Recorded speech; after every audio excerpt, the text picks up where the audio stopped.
Good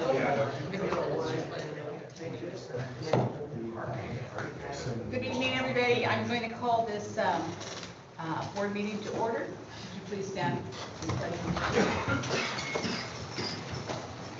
I pledge allegiance to the flag of the United States of America and to the republic for which it stands, one nation, under God, indivisible, with liberty and justice for all.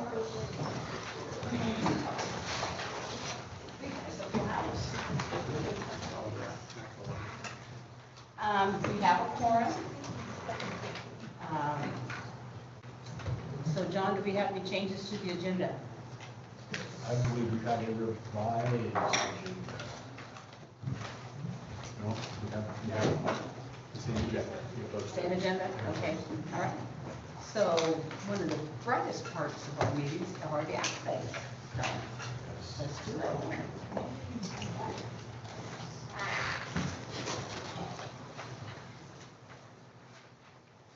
Got a bunch of them tonight, most of you are here for that reason. So we always like to remind folks that our superintendent awards are given out one per teacher per year.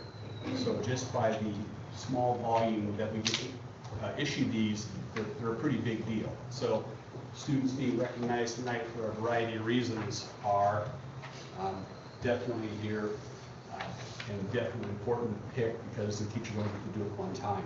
We're going to start with Mrs. Molly and her student, Matthew Govis.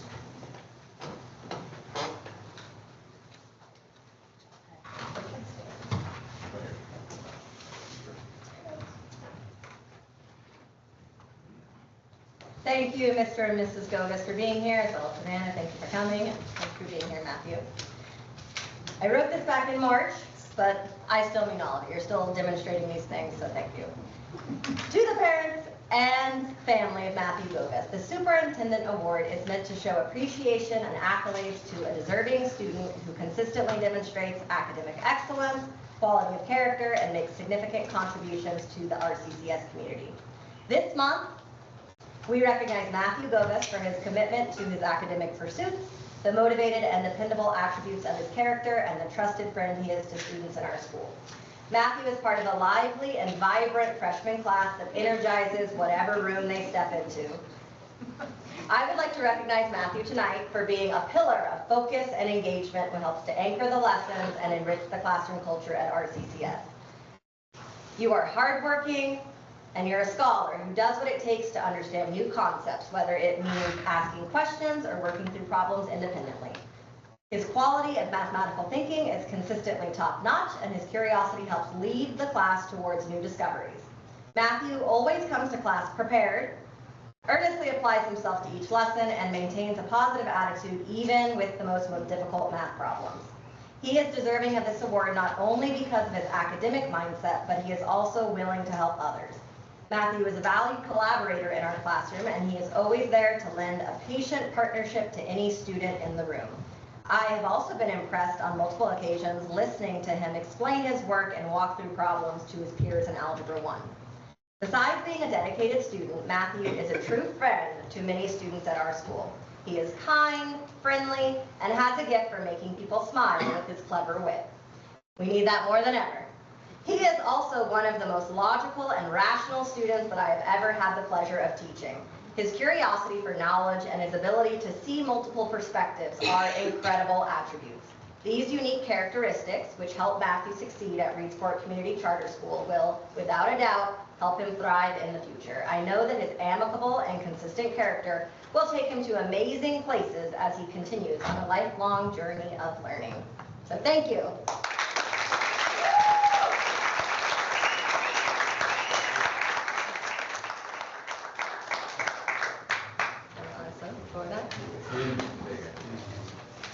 Carmen, do we want to do each grouping of photos? Sure, I can do that. So Matthew, you're the only one in March left, so we're going to get your photo. We're going to also do our April group and our May group respectively. Okay, ready? I'm going to take a couple pictures because I have to make sure that you're smiling and looking at the camera. Good job. Thank you. Well done.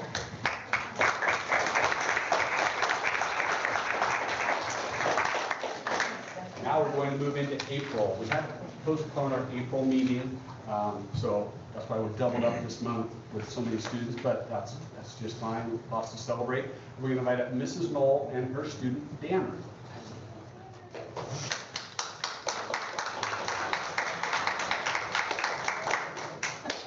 To the parents and family of Danner Michael, I'm writing to recognize your student and the wonderful qualities he brings to our school community. He is a hardworking and kind young man who consistently gives his best effort each day. Even when learning becomes challenging, he continues to try, showing determination and perseverance that are admirable. He is often the first to step up and offer help to me or to his classmates, whether it is assisting with the classroom tasks, helping other students, or volunteering when something needs to be done. He does so with a positive attitude. He is always willing to take on any task that is asked of him and completes it responsibly. Academically, he has shown steady growth throughout the year. When he first started, he was somewhat tentative and unsure of himself. Over time, through hard work and persistence, he has grown into a much more confident student who is willing to participate, takes risk in learning, and believes in his abilities. Your student's kindness, work ethic, and growth make him a wonderful example of what it means to be a dedicated student.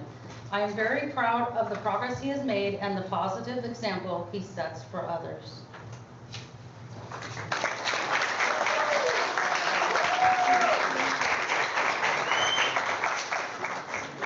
Congratulations.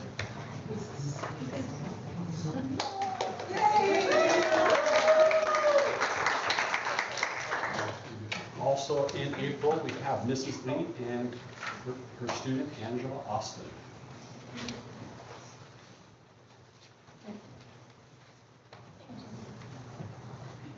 So I'm happy to award Angela with the April Superintendent Award. She always comes to class positive. She's always giving 110% to class. She's an amazing athlete, and more than that, she is an amazing teammate. Her sportsmanship is fantastic. She includes her whole team when she is participating in class. She's always striving to improve herself and or those around her. Like, we've had a football unit, we're playing indoors, and she throws to every team, or every teammate, or she's a receiver, or she's safety.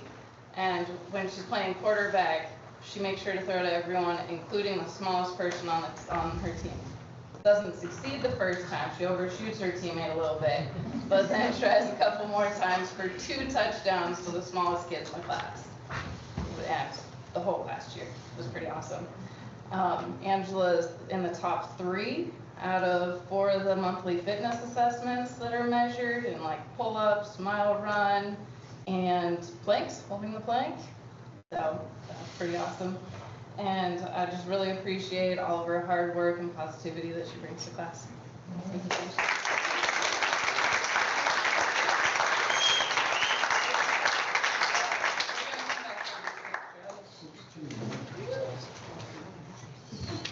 Also in April, we have Miss LeVar and her student, Brody Haftila.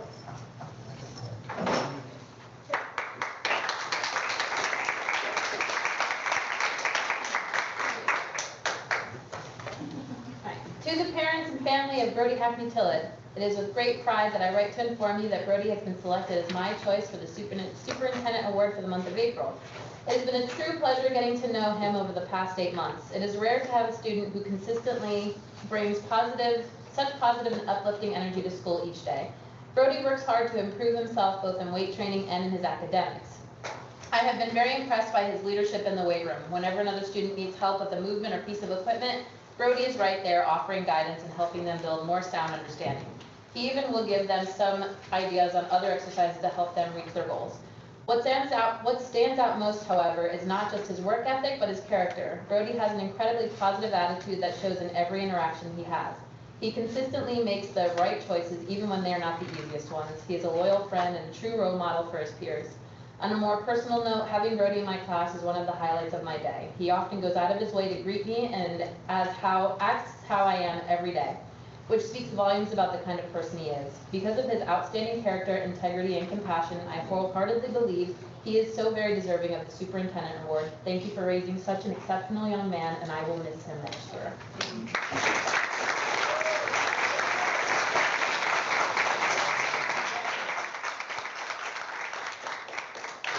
Will Danner, Angela, and Brody stay up here and note their teachers, and we'll do our April photo, please.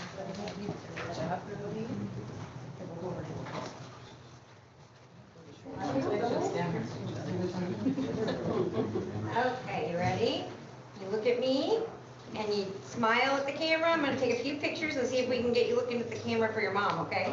Good job.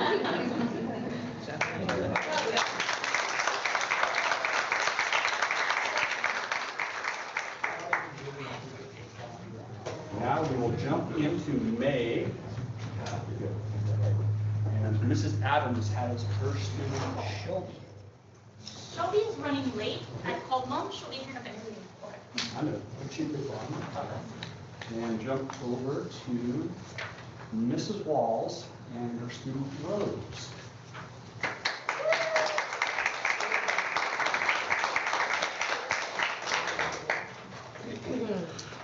To the parents of and family of Rose, some students don't need to be the loudest in the room to make an impact, and Rose is the perfect example of that. Rose is a quiet, thoughtful member of our 5th grade class, but if you spend even a short amount of time with her, you quickly notice her sense of humor, her kindness, and the steady way she lifts up the people around her. She's the kind of student who makes others feel included, often inviting classmates to join her and making sure that no one is left out. What I admire most about Rose is her willingness to take on a challenge. Recently, after completing a math test, Rose did well, but she didn't stop there.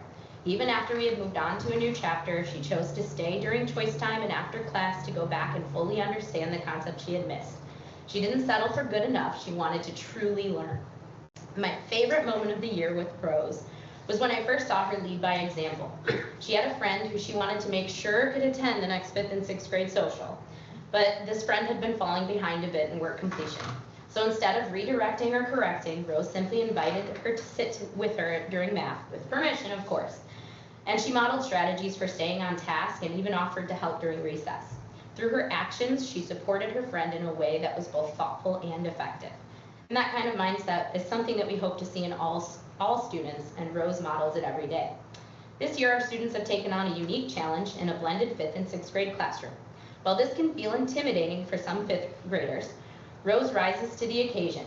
She consistently sets a high standard for herself and those around her. I've seen her begin to step into a leadership role not by being the loudest voice, but by showing others what success looks like through her effort, positivity, and respect. Rose is always smiling, always kind, and always willing to grow. She doesn't just do well, she cares deeply about doing things right. She doesn't just include people, she notices who needs to be included, and she doesn't just improve, she chooses to improve. So we're really proud to recognize Rose as a student who represents the very best of our school community.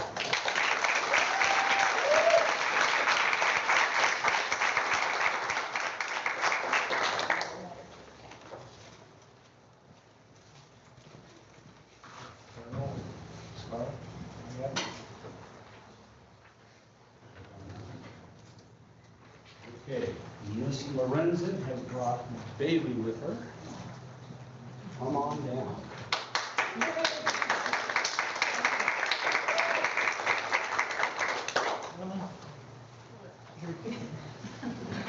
Okay, so to the mother of Bailey P. Your daughter Bailey has exemplified strength of character. Strengths of character are core values that benefit one's life. Focus. When the Fast Track Education Program began in the fall of 2024, Bailey enrolled in Reedsport Community Charter School. Her goal was to graduate. Now, this may seem like an appropriate goal for a student in high school. However, Bailey wanted to complete high school in 2 years. She had entered RCCS as a senior with 0 credits. Persistence. Bailey earned 10 credits in Fast Track her first year. She reflected that she struggled in math and she struggled with staying consistent.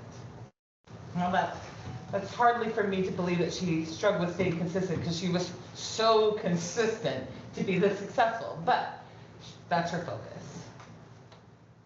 Then she enrolled in summertime into more online learning and continued her studies, taking 5 courses, which included college algebra. And last year, first semester, Bailey attained 6 more credits through online learning program, and then she enrolled in 5 in-person classes. She is currently taking 6 in-person courses and working on her final online learning course while maintaining straight A's. She stated, "I'm surprised I was able to finish high school in 2 years." When I asked her, was it easy? She said no. I had to push myself. Well, Bailey is graduating this June.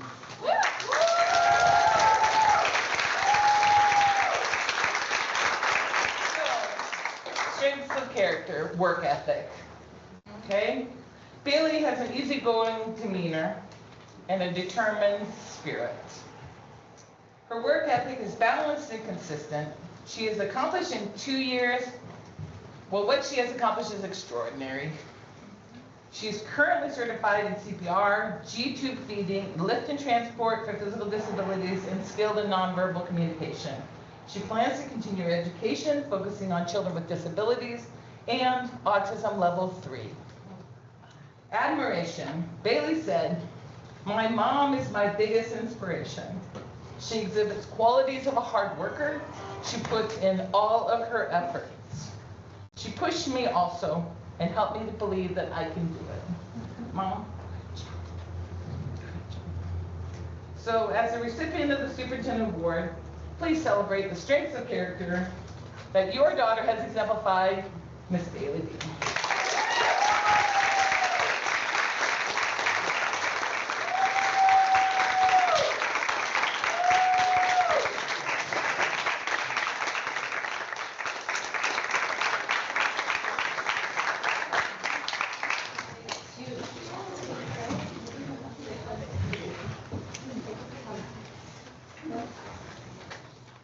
Next, we'll call up Mrs. Adams and your student Shelby.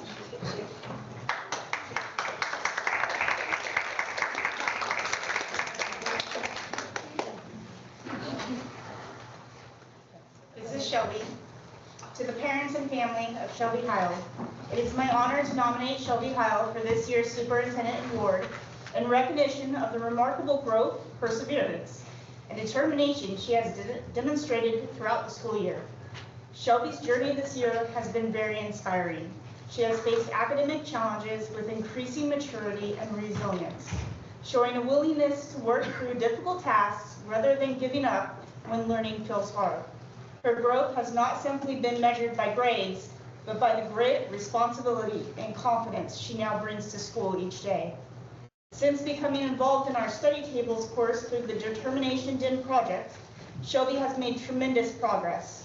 Her attendance has improved, her work completion has increased, and she has become a positive influence among her peers. She encourages others, asks thoughtful questions, and shows a strong desire to understand her learning. One of the most impressive examples of Shelby's growth has been in English language arts. With the support from the Study Tables program and guidance from her teachers, including Mrs. Lasky, Shelby made an outstanding 11-point gain on her MAPS growth assessment.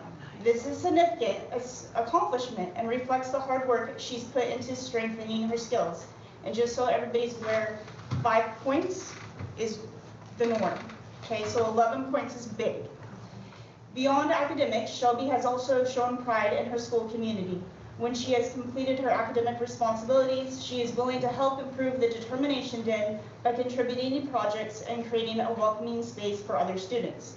One special contribution was painting a bulletin board in green stripes representing the colors of her house Hazelic, leaving a lasting mark for future students to enjoy. She approached these tasks with care, pride, and leadership. Shelby still has goals ahead of her, but what stands out most is her ability to overcome obstacles and keep moving forward. Her turnaround this year deserves to be recognized and celebrated, and we are proud of the student she is becoming and excited for all that lies ahead. Congratulations to Shelby.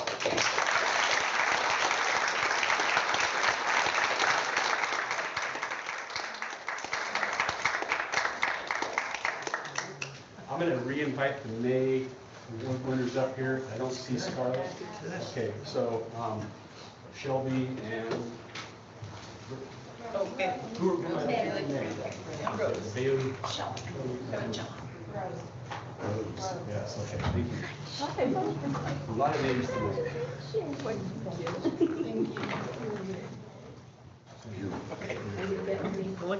Okay, I'm gonna have you squeeze in just a little bit for me, and everybody take a look over here. I'm gonna take some pictures and hopefully get everybody looking at the camera and smiling. Good job, thank you.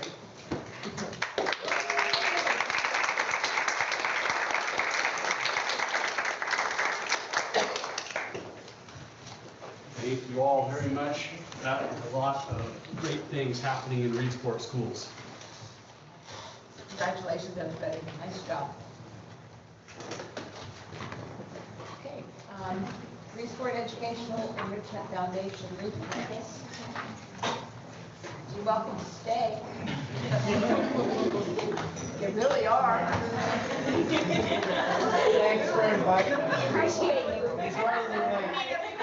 We got lost on the way here. Imagine that for Easter. Well, good to see you. Thank you for all you. Thank you very much. She makes it easy. Oh, good. Nice job, Bailey. Nice job. You too. Great job. Yeah, great job.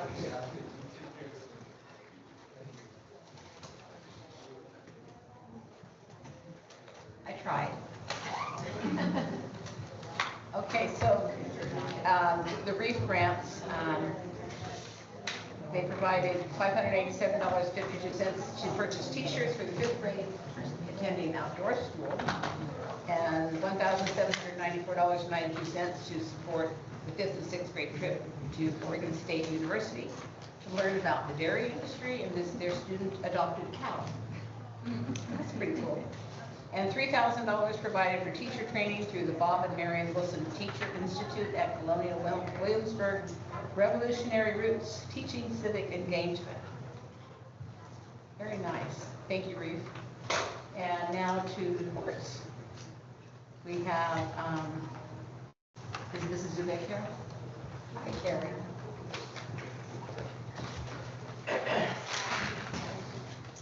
Dear members of the Reedsport School Board, on behalf of the ARESP Classified Unit, we are pleased to share that we have successfully concluded bargaining for our new contract with the district. We are very happy with the outcome and would like to extend our sincere appreciation to the district for working collaboratively to create a fair and forward-thinking agreement. We would also like to take a moment to express our gratitude to several groups who have recently shown such kindness and support to our staff. Thank you to the certified staff at HES for the wonderful potluck lunch and celebration of Classified Week. It was truly appreciated. We would also like to thank Luma for the outstanding taco bar provided to our staff, which was enjoyed by all. And lastly, but certainly not least, we extend our thanks to the board for the delicious lunch and desserts you provided. As you might be able to tell, we like to eat. Our paraprofessionals at HES have been hard at work administrating the 3rd benchmark reading assessments of the year. The growth we are seeing in our students' reading skills has been nothing short of amazing, and we are incredibly proud of their progress. As we begin to wind down our school year, we are looking ahead with excitement to many upcoming events, including kindergarten graduation, the Teddy Bear Picnic, the 6th grade clap out, high school graduation, and so much more. It has been truly a wonderful year for our students and staff alike. We would like to also extend our deepest condolences to the Vaughn family during this difficult time. Thank you again for your continued support of our staff and students. Sincerely, ARESP Classified Unit. Very appreciate that. Okay, our student representative is not here tonight, so we will go to financial report with Josh Cook. Not much to report on the monthly financials. That budget consumed most of my time recently. So is there any questions on the monthly financial that was given to you before I move on to other items under my report? I have some questions on this. Okay, no questions? Very good. As far as the early literacy success, there isn't really any financial report for that. All that was we received our grant agreement, has been signed as part of our integrated guidance program. So everything is good there. Grant agreement signed, everything's on track. So it's in the consent agenda as well. Okay, perfect. Yeah, that's where it needed to be. And then later for approval, I will have a couple of resolutions for you. The first one is an appropriations transfer for this year's budget, so does not pertain to the budget that was approved by the budget committee for next year. So what it is looking like, we are needing to do is move some money from function 1000 to function 2000 in the general fund. It just kind of happened that more expenditures happened in the 2000 than 1000 than anticipated. So I would like to move in total 500,000 from the 1,100. 450 of it will go to function 2000 in the general fund, and 50,000 of it will go to fund 200. 200 function 3000 is mainly food service. Food service continues to spend great. So there isn't really a misuse of funds there. I don't actually think we're going to spend over. Right now my projections are only like 10-20, but it's one of those things that I want to ensure we have the money there, because if we don't, then we are violating budget law. So just kind of more of a precaution on the Fund 200 function 3000.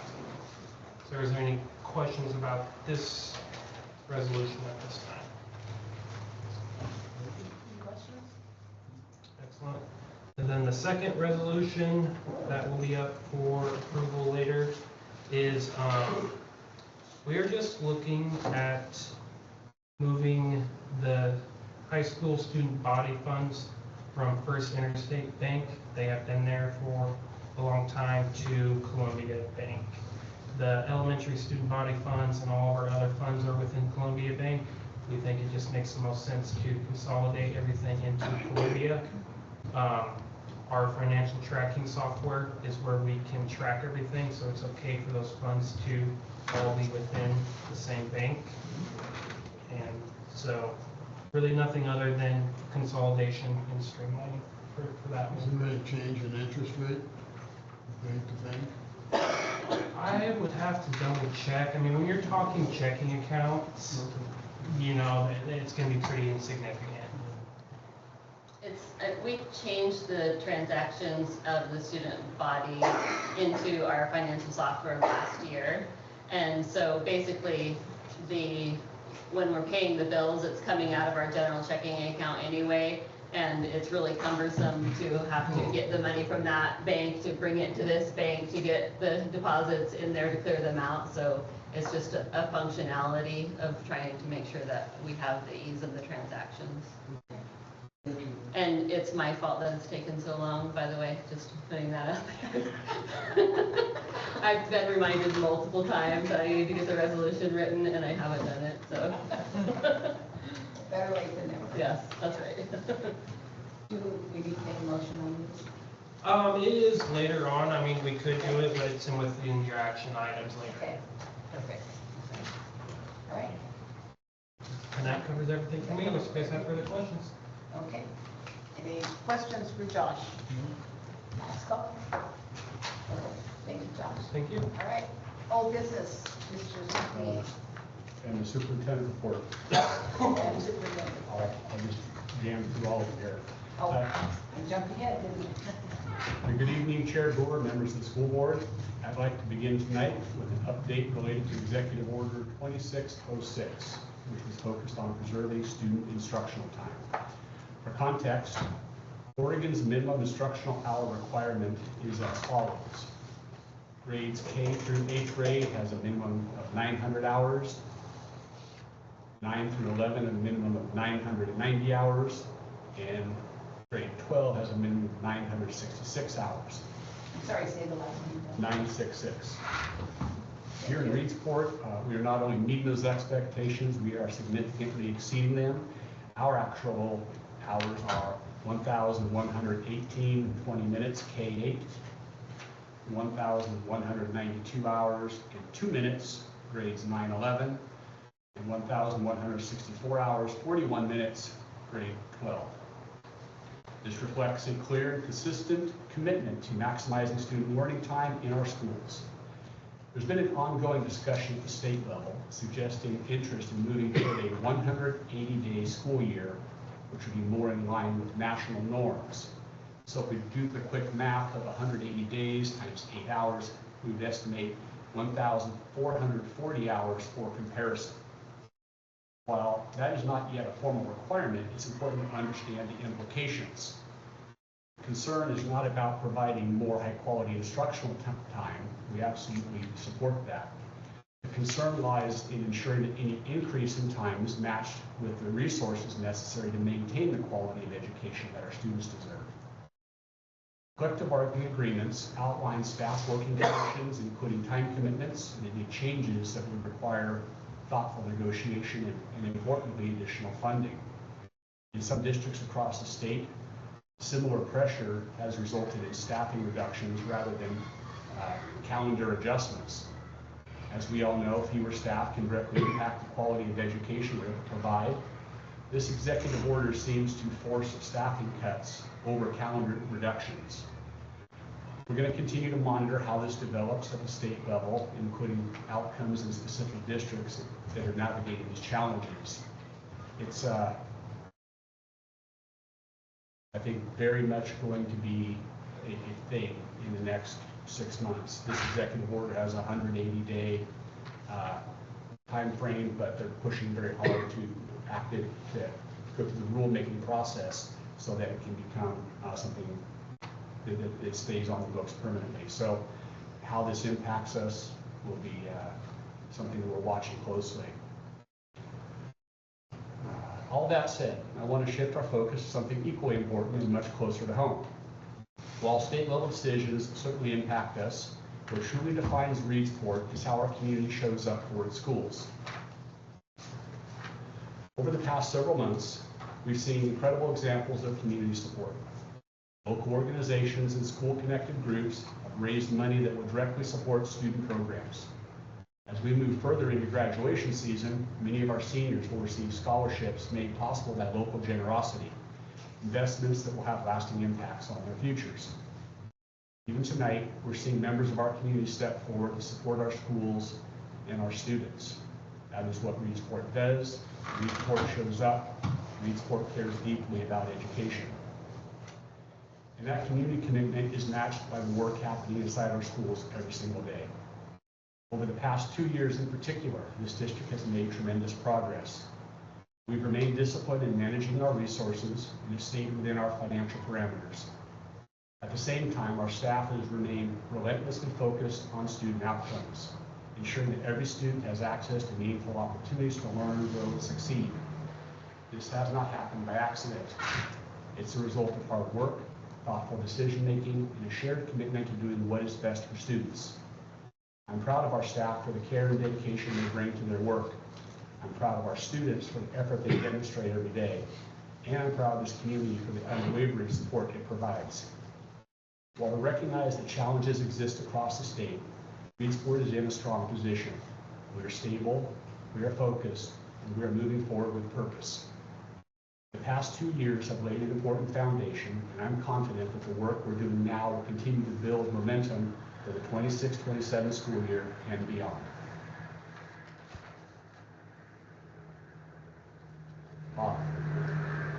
This is an EO. Executive order. So what's the point? I mean, improving student grades? Improving access to time. The the EO for cell phones went through so smoothly, why not do a different one? And I'm a little tongue in cheek with that comment because this one has a lot more impact on things that are beyond control of this executive order. You can't just require staff to show up without pay. And even back several governors, we've seen kind of a reoccurring theme of wanting to approach the same number of school days as the national norm, closer to 180. But you can't do that without putting the funding and the resources into making that happen. So there's going to be some challenges if anything like that becomes realized. What I think is troubling about this, to me, biased opinion, observing, we've seen a bunch of districts cut days and have to cut staff in order to balance their budgets this year. There's reports all around us. What this executive order has done is remove the ability to use day reduction as a cost controlling measure, and therefore more staff have had to be cut as a result. So by cutting more staff and taking them away from students' ability to learn, it just seems like it's pretty counterintuitive to me. And biased opinion, I have concerns about that. I think what we need to do is not disagree with the intention that we need more quality instructional time for our students. Everybody in this room agrees. That seems to be maybe what the intent was, but we have to do it in a way that it's resourced and funded correctly. This EO doesn't impact us here, but I'm kind of watching how it's really damaged some work that's happened around the state. Why won't it impact us? We didn't have any cuts into our days this year. So the number of days we put on our school calendar, we met. We did have one 7/12 boiler wasn't working day that we'll need to address, but we'll have no trouble putting that back into our calendar and our schedule. So it's not for naught. But some places have made decisions with their unions to do early releases so that teachers would have professional development time on a weekly basis to really pay attention to learning and make practice. This is reversing that. The craziest example I'm aware of, and it hits home because I was principal there, Central Lynn School District for years and years and years, a 4-day school week. Last year, their board made the decision to go to a 5-day school week and saw an immediate outcome of families leaving the district because they didn't want to be on a 5-day week, and their enrollment just dropped severely because they went to that 5-day week. This year, they went back to a 4-day week. The way this executive order is written, they're stuck at the level of a 5-day week, even though they knew how detrimental it was and reversed it, but their care and consideration they put in that process. But it just was a kind of a big sweeping executive order, and there's a lot I think is going to shake out from it. Again, it doesn't impact us, but it's just as a move that is happening with the state. And I think there is also an opinion that our governor and our legislatures want to see more school days. They probably want to see fewer schools on a 4-day week at all.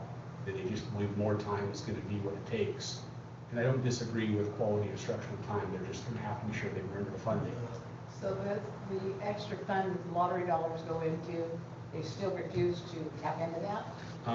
So jumping ahead to old business to kind of answer that. Sorry. No, you're kind of in the same ballpark with my notes. So the Ed Stability Fund money, you asked me to do some follow-up on that Ed Stability session. Ed Stability Fund, when it hits its max, any overflow goes into the AWESOME program, OCCIM, which is matching dollars for bond projects, usually for school facility improvements. So it can still stay in education, but now it's part of a competitive process to access. So the money doesn't leave education, it just becomes a little trickier to access. sources I'm talking to said the reason that legislators chose not to tap into the education stability funding was they were wanting to make sure it was completely maxed out for the 27-29 biennium, where they think it's going to be even tougher. So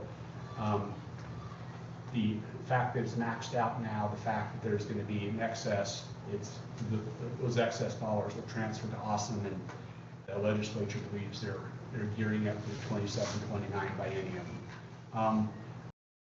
COSA is the lobbyist group. It's the leadership group that administrators are a part of. COSA has an opinion that by saying no to the Ed Stability Fund, kind of made it easier for everybody else, all the other departments, all the other programs in the state who didn't get any help to be able to say, we didn't do more for education, and we took away from everybody else in the state. So they think there was probably that element of it also. But that was why they didn't. Is this the fund, Rachel, that's maxed out at $1 billion? Is they're collecting interest on it and putting it in the general fund? General fund, Awesome grant, Awesome grant comes out of the general fund. Yeah. They collect the interest off of that fund, yes. I got a question. Do we know if Oregon is using any of its, I think it's TANF, Temporary Assistance to Needy Families funds? It's federal funds, and a lot of states are using those funds and redirecting them to low-income districts. Is Oregon doing that? We don't know. I've heard of TANF, I don't think. I don't have any idea. You don't know? Yeah. Louisiana is one. Really? Yeah. That's how they kind of built that thing. TANF, Temporary Assistance to Needy Families. I mean, I'm not trying to start anything. I was just wondering if it was the case. You know, I didn't think so. If there's money, we want to know about it. Well, there's been some question about whether that's the appropriate use of the money because it's temporary assistance to needy families. But the argument, I believe, is that if they use it for low-income districts, it is temporary assistance to needy families. I think there's quite a few states that are doing it, and I think it's quite a bit of money, from what I'm reading. And we all know kind of, I guess, that what Louisiana's claiming, at least, in terms of its change in its educational performance. But it's at least partially tied to that. There's a few other states too. I'm trying to think what the other ones I know of. Arizona might have been one of them too, right? Okay. That was just a question I had. I agree with Josh, there's money out there. We can always use it. So kind of skipping around here, you asked me to report back about the youth weeks. So I got a report from maintenance custodial supervisor. Here's his report. Was unable to attend the meeting, wanted to provide an update on roofing. Regarding the RCCS shop roof, while attending the OSFMA conference in Albany, Michael spoke with several vendors on a variety of district needs. One of the vendors sent out a sales rep and did an inspection of the roof. We got an estimate at that time of about $214,000. That estimate was more than double a previous quote we'd received from a different vendor, which was in the neighborhood of $81,000. Given the significant discrepancy in pricing and the condition of the roof, I believe we should move forward with issuing an RFP for the RCCS shop art wing roof project, and it's probably one of our highest priorities for the district at this time. He's also been in contact with a local vendor regarding the big gym roof and verbal communication that hasn't received confirmation on the date for that inspection yet. So, other questions that relayed about roofing back, or does that address so things? So he's saying make an RFP for the school roof? He's recommending that we look at an RFP, so that could be several, because we have a mini split RFP we need to reissue, and a security fence project we need to reissue. Yeah, we may have to, I don't know if we can do all three. If we did all three, that may completely wipe out the capital project fund. Well, wouldn't there be an advantage to make one roofing RFP?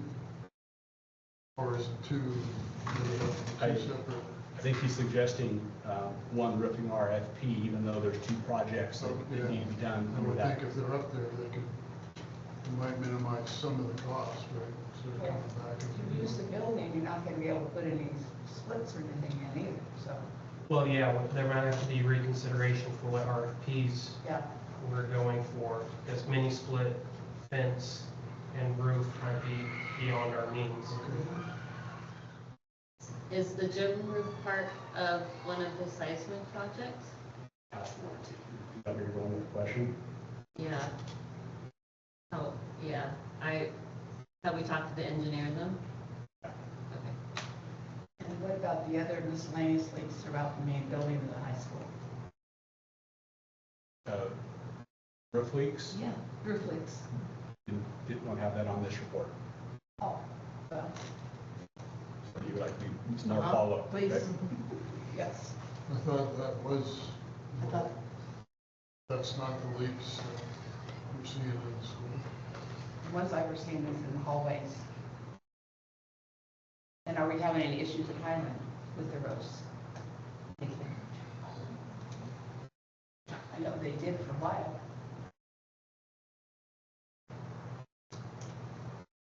I've seen a lot of buckets this year. Yeah. Hasn't been the wettest year either. Right.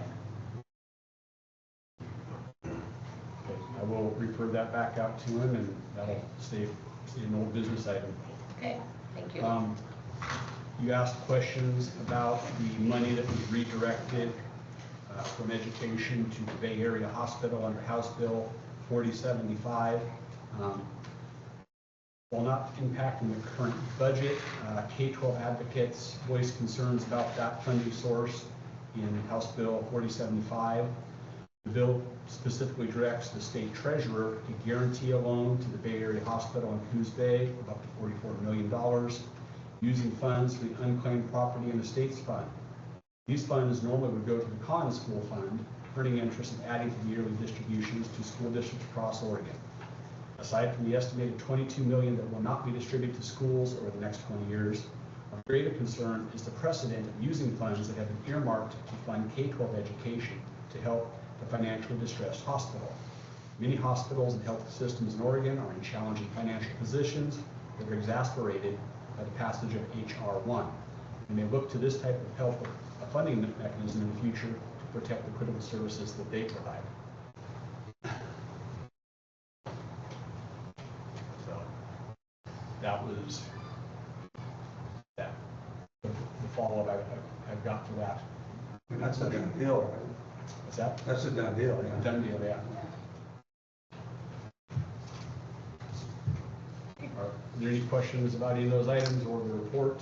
Questions, anybody? Okay, I guess not, Bill. Thank you. Community comments. Yes. I sent them to you already, didn't I? Yes. Okay. Committee comments, instructions, comments during the meeting must address agenda items only. For non-agenda topics, please submit written or email comments for the board to review. These topics may be considered for a future agenda. To speak at the meeting, sign in at the table and indicate the agenda item you wish to address. Read, complete, and sign a community comment form, and they're available up there at the check-in table. Limit your remarks to 3 minutes, and we have a clock that will help you out with that. Comments regarding staff members. Public comment may include objective criticism of district programs or operations. However, the board will not hear comments about individual staff members, whether identified by name, position, role, or description.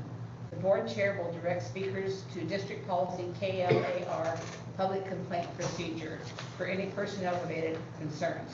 If you cannot attend in person, written or emailed comments will be accepted until 3 p.m. on the day of the meeting. Comments received after that time will be held for the next meeting. Submit written comments to Reedsport School District, 100 Ranch Road, Reedsport, Oregon, 97467.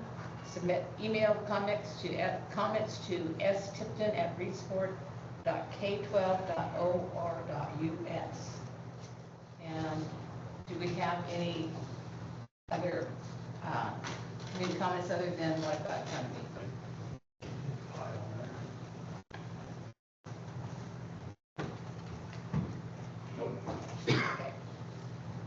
No emails either, I suppose, huh? No comments online. Okay, thank you, Josh. Okay, so, Kaylee Lasky. Start. Yeah, I'm ready.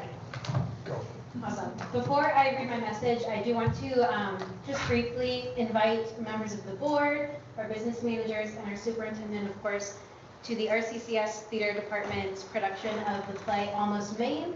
We will be performing tomorrow, May 14th, Friday, May 15th, and next Thursday, the 21st. That's all at 6 p.m. Tickets are sold at the door. I'm very proud of our director, stage manager, and the students. Please come support us. Now my other part. On behalf of the Association of Reedsport Educators, I would like to bring attention to a serious incident connected to a recent prank that occurred at RCCS. While many pranks are intended to be harmless traditions, this incident crossed well beyond that line. In addition to common prank materials such as confetti and silly string around the building, 2 teachers' classrooms were targeted in ways that created significant concern. Reports include dead fish hidden around the rooms, vandalism of both district and personal property, and what seems to be a cruel and personal mockery of a staff member's appearance. The emotional impact on staff was significant, and one staff member became so distressed by the situation that they had to leave work in tears.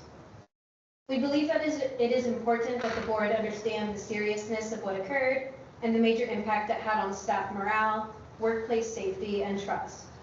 Our educators work hard every day to create respectful, supportive learning environments for students.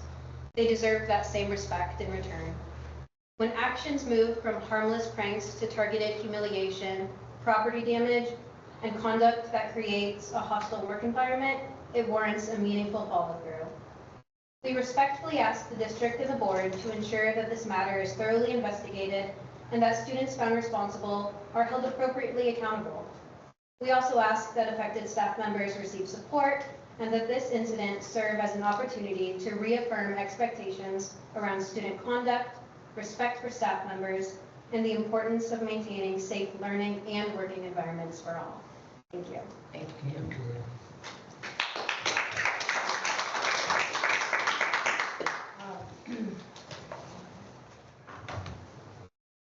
Accountability.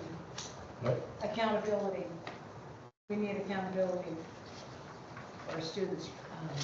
Has there been an investigation at all? Been an investigation, and has there been accountability to the students, for the students till now? Being careful about conversations that might be identifiable to students. Investigation, yes, and I need to stop. Okay.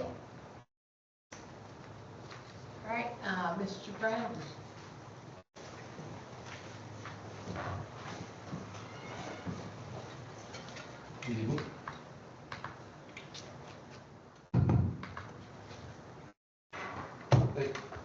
Hello, my name is Walker Brown. I originally began writing these remarks as an emotional response to many of the things taking place within this district, or in some cases, the lack of action being taken. But I quickly realized that emotion alone is not the way to address problems of this magnitude. So tonight, I come to you not only as a concerned community member, but also as a professional who believes that accountability matters. My first interactions with this school district began roughly 5 years ago when I married into a family of local educators. In my nearly half-decade around this district, I have witnessed what I can only describe as regression. That regression cannot be placed on any one person, policy, or event. Problems of this scale are never that simple. It takes a village to raise a child, and an educational institution plays a foundational role in that process. The purpose of a school district should not simply be to graduate students, but to help create productive members of society through inspiration, education, guidance, discipline, and accountability, giving students the tools they need to succeed no matter what path they pursue in this life. I have also had the privilege of serving as the head football coach within this community, and that experience reinforced something I believe deeply. Young people will rise to standards. When standards are clearly established, consistently enforced, and supported by adults who are willing to hold them accountable. Discipline, structure, and expectations are not obstacles to student success. They are often the foundation of it. Unfortunately, somewhere along the way, we have begun to confuse responsibility with accountability. Responsibility is saying the right things and making an association. Accountability is producing results and owning the outcomes, whether positive or negative. Right now, too many people, from leadership to administration to parents, and even members of the community, have become comfortable with acknowledging problems without taking meaningful action to correct them. We have ineffective truancy efforts. We have little incentive for academic achievement and performance on state testing. We have students engaging in trespassing and vandalism with minimal meaningful consequence. These are not isolated incidents. They are symptoms of a culture that has become too comfortable lowering expectations while avoiding difficult conversations. At some point, we must stop burying our heads in the sand and start drawing a line in the sand. Accountability means that attendance matters. Academic performance matters. Conduct matters. Respect for educators, fellow students, and school property matters. And when standards are not met, there must be a consistent response, not excuses, not deflections, and not silence. I would also challenge this board and district leadership to create a transparent path forward for this community. Not vague promises, not broad mission statements, no buzzwords. A clear plan with specific, measurable, attainable, relevant, and time-based goals. Goals that this community can see, track, and hold leadership accountable to. Because when standards are not met, there are ultimately only four possible reasons. A lack of rule clarity, a lack of ability, legitimate extenuating circumstances, or worst of all, a lack of willingness. So I ask you all here tonight, are you complacent and accepting of everything that this district has become, or are you willing to buckle down and have not the motivation, but the discipline to do the hard things and hold the line? Your attendance here proves that you all want to see these children succeed, but are we willing to be a community of action or acceptance? This responsibility does not solely fall on the board or the administration or the educators. Parents, community members, all share a role in rebuilding a culture of standards, discipline, and achievement. Our students are capable of more than what we are currently demanding of them, but they will only rise to the expectations that are clearly established, consistently enforced, and collectively supported. I trust that we all share the common goal of wanting to see our youth succeed. If there is anything I can do for this district to help move forward, please let me know. Thank you. Thank you very much.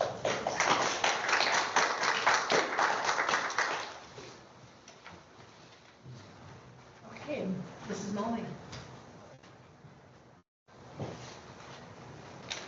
Hello, I'm Kaya Molly. I teach Algebra 1, Algebra 2, and Pre-Calculus at the high school. You must be a genius.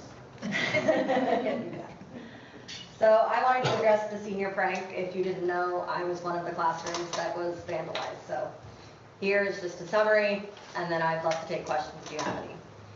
I felt deeply humiliated and personally targeted by the senior prank that took place last Thursday. The extent to which my classroom, including my personal items, were damaged, destroyed, or smeared with rotten fish was unacceptable. Only 2 staff members in the building, as far as I'm aware, had their classrooms completely ransacked, smeared with rotten fish. In my classroom, it ruined $100 of school supplies, and it threw my classroom into complete chaos. I still have student missing assignments. I don't know where some of my supplies are. I don't know if they got thrown away. I don't know. This all allegedly happened because we were leaving. That's rumored. I will be leaving the district at the end of the year, not because of this, because I want my daughter to know her grandparents.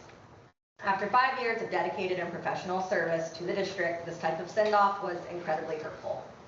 I've worked tremendously hard to build a positive, productive, and accountable learning community in my classroom, a community where students are asked to challenge themselves, to think creatively, to improve their self-discipline, to value each other's thoughts and opinions, and to be accountable for their actions.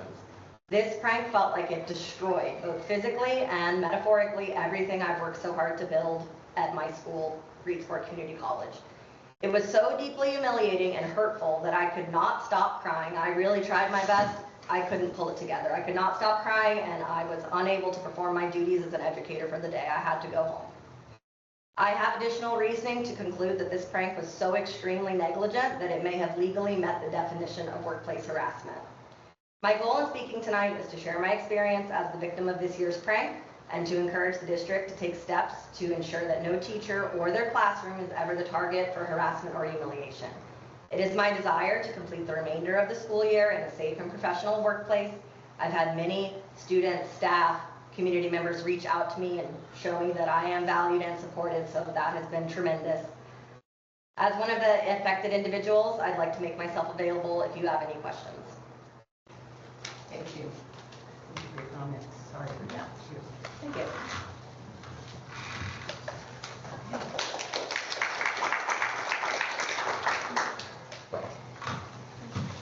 Okay, any other community comments?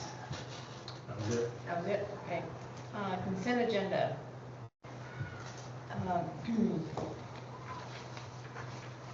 A, approval of the board minutes from March 11th. B, acceptance of early literacy success school district grant for the 25-27 biennium, and accept certified licensed new hire.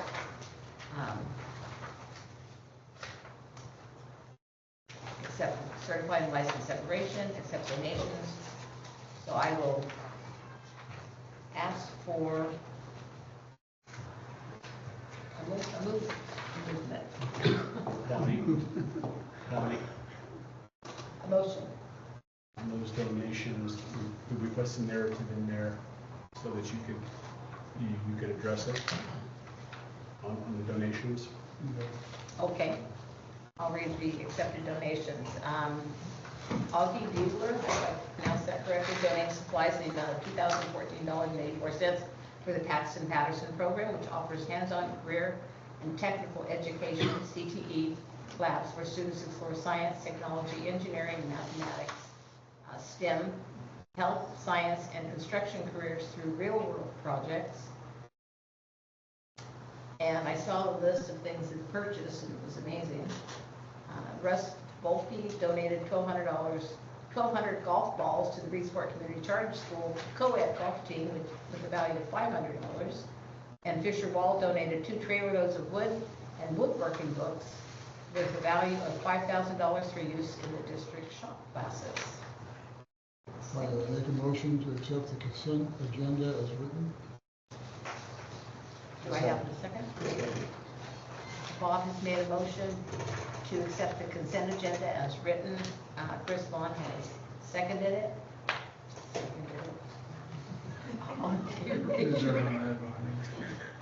Raise your right hand.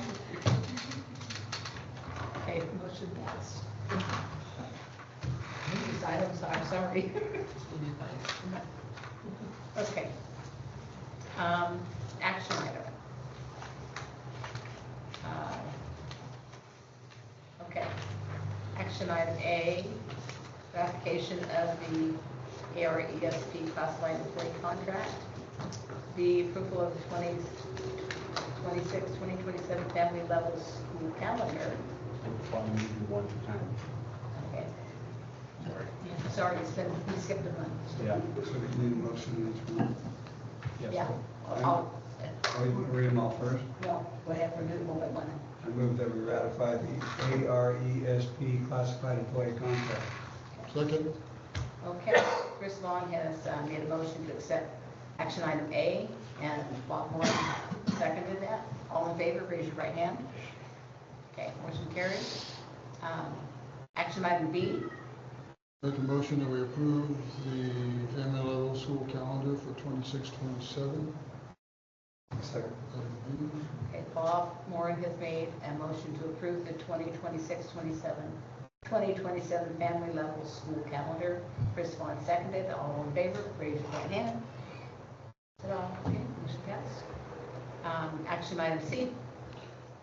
Make a motion to approve the board meeting calendar for 26-27. Okay, do I hear a second? Cindy? Okay. Bob has made a motion to approve 2027 board meeting calendar, and Cindy Phillips seconded that. May I see a show of hands? Okay. It's unanimous. B. I'm sorry, Bonnie, mine will be more complicated. You guys will have to read the language on the page.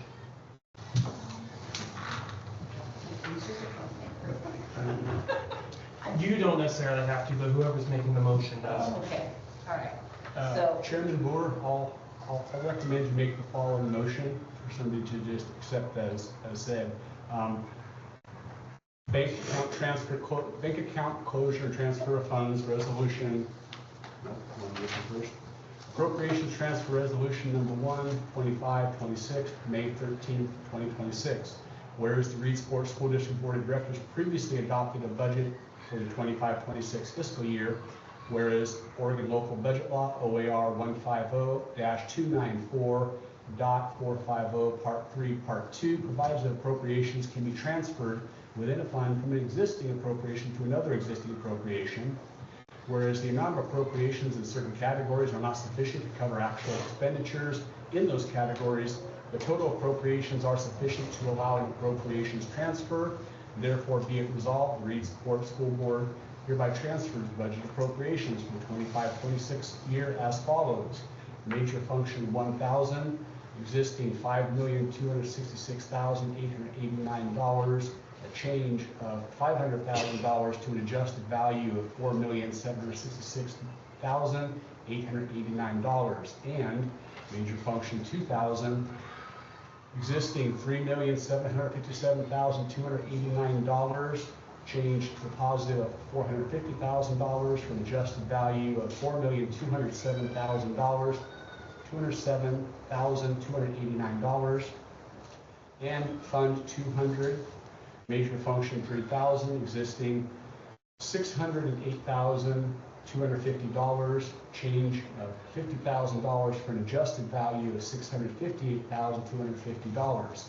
The above resolution statements were approved and declared adopted on May 13th, 2026. Okay. Okay, Chris, want to move to accept the appropriations transfers? Do I have a second? I'll second. Cindy Phillips has seconded that. All in favor? Raise your right hand, left hand up here. Please pass. Thank you. And the following resolution, bank account closure and transfer of funds, resolution number 2, 2526, for May 13th, 2026. Whereas there is a separate bank account created at First Interstate Bank for student body funds, student body fund balances.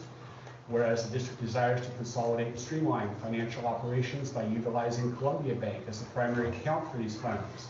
Whereas consolidating these funds with the existing Columbia Bank account will improve internal controls, simplify reconciliation processes, and enhance oversight of student body fund balances.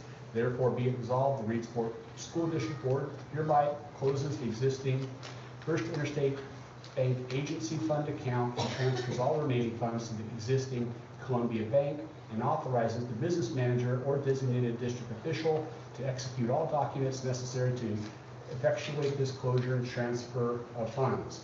The above resolution statements will be approved and declared adopted on May 13th, 2026. Okay. Bank account closure and transfer of funds resolution. Do I hear a motion? Chris makes a motion to accept the bank account closure and transfer of funds. Is there a second? Second. Bob has seconded that. All in favor, raise your right hand. Passes. Thank you very much. Thank you for reading that, John. Okay. Discussion.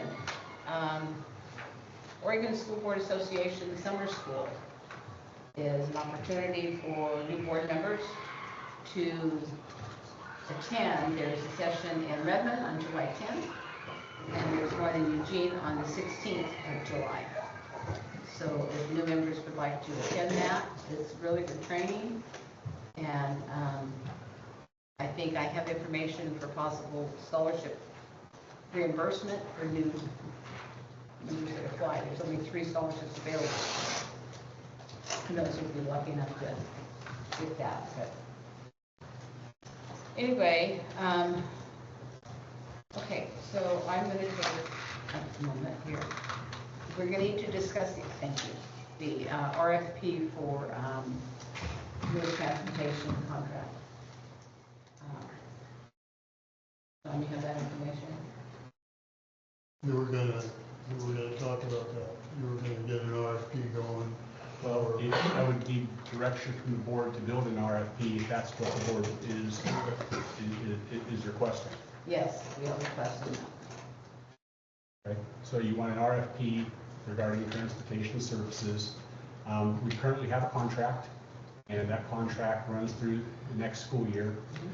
With the amount of RFP work having to be done, and knowing that my business managers are going to be busy the month of June and July, closing down the school year, opening the school year, I do not anticipate having the RFP brought to you before your October meeting. I think you'll need September to work on it, have it ready, so that maybe by your October board meeting, you'll have the ability to see the RFP. If it meets your approval, take action to issue it. But that'll give them some working time and some space to breathe, putting it together. But we'll get it to you in a timely manner. Since most RFPs run an average of 6 to 8 weeks, and then there's time to follow all the steps to go through that. If you have an October starting point, several months before we even receive things in December, and then a couple months afterwards to resolve issues, deal with any appeals, we would still be well within the school year completing the process, given that kind of a time frame. If that feels appropriate, that would be a pathway I would be able to follow for you. Do they have questions? Is this something that we do generally, like when a contract is coming up, or is there a reason that we're requesting this now? It's something that just happens. It's, the contract renews and we. And is that, is this our normal policy when a contract comes up like that, or? Well, we're always looking for. Yeah, we had a meeting that Kim and Bob were able to attend with our attorney, advising that best practice and be transparent with with basically all the dollars we get from the state to run schools, and be transparent that this is the right pathway that should be followed. And that was the advice we received. Legal advice. Okay, I guess I'm just a little lost on that one, but okay. Well, it's only the old. And there hasn't been an RFP since 2003. So, and then their accountability is lacking too. Our accountability, or? Lewis Transportation. No, ours. We should be the ones going out for RFP each time, but we haven't been, and we need to get back on in practice of doing things correctly. Okay, so community comments. Do we have more for you?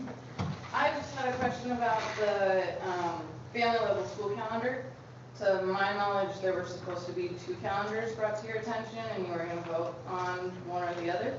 No, we brought one calendar to them based on the recommendation to get our agenda tightened up. We had a lot of stuff to run through tonight, so. That wasn't brought to the calendar committee. Calendar committee had 2 options, one with an earlier start, one with a later start. Right. The calendar committee came up with suggestions, recommendations, and the school board ultimately votes on their calendar. So which option are we choosing? I'm sending that out. It's I'll be sending it out tonight.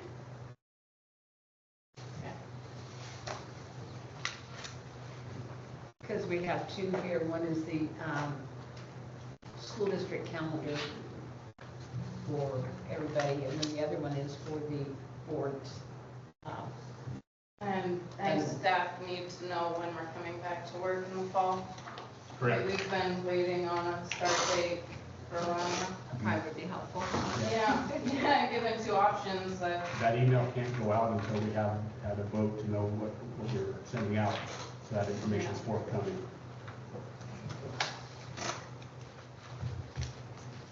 Okay. Okay, that's it for your community comments. Can I make a comment? Yes. I don't know if it's appropriate or not, but hearing all of the things that happened to the teachers on the prank, I really think that there should be a public apology to these teachers, and they should be compensated for any personal items that they lost. These kids need to be held accountable to this. It's in a lot of ways, it's bullying, and we, as Reedsport As Reedsport School District, we shouldn't allow bullying of anybody, and I'll be very disappointed if there are no consequences. Thank you.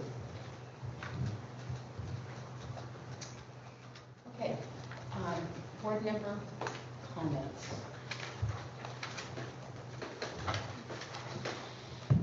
Well, I think the community comments had a theme, and Mr. Brown's comments, I personally take that at heart, and we need to do something.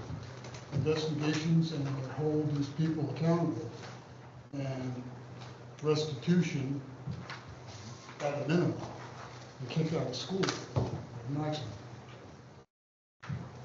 That's me. At one point in time, I know pranks are a tradition, right? But it seemed like they knew that if there was damage, you were cleaning it up, if you were paying for it. If it was an accident, you were walking. Like there used to be consequences. And also, and my thinking is, what's the next class going to do as each one talks a little bit. And as a parent, I mean, I apologize. I think that's absolutely horrible what happened at the school. I know I've talked with several kids who as well thought it was way too far. Pranks are supposed to be funny. It wasn't.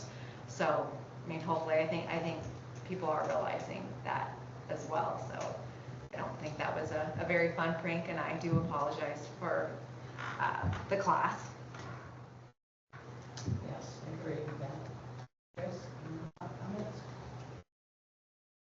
Okay. I am going to take a liberty to read a letter to you now.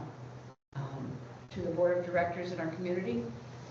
After much reflection, time in the hospital, and consultation with my physician, I am submitting my resignation from the school board effective at the end of the current school year.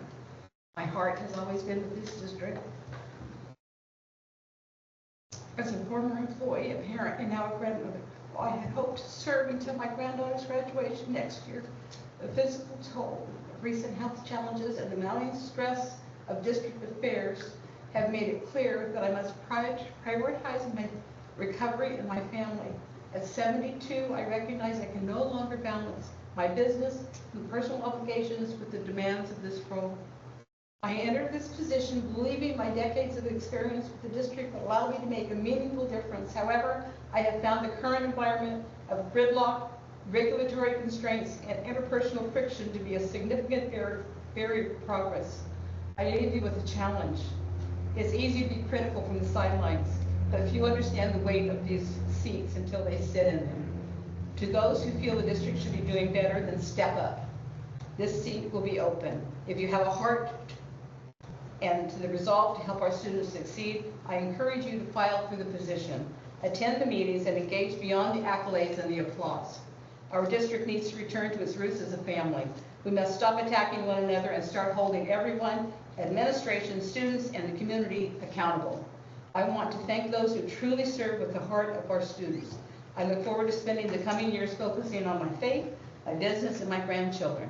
I wish the district the best of luck, finding the leadership it deserves. Thank you.